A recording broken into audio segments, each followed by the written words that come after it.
1917, c'est une période où il apparaît véritablement que la guerre dure et même qu'elle a trop duré.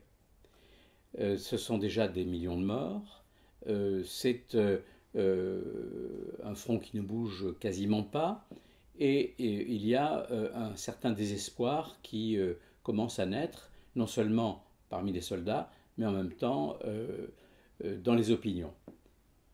Cette période va donner, et ça probablement la chose la plus importante, mais ce n'est pas la seule, la révolution russe de 1917. La plupart des protagonistes voient bien que la guerre ne peut pas se résoudre par la victoire de l'un ou de l'autre, et donc il va germer dans l'esprit d'un certain nombre de gens l'idée qu'il faudrait faire la paix.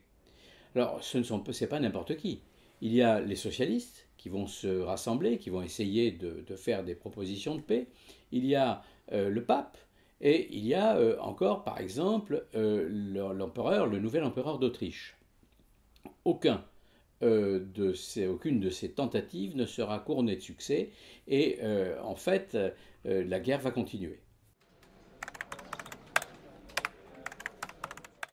Cet échec est dû en grande partie au fait que, en dépit de ce désir de paix, les opinions ne sont pas complètement mûres encore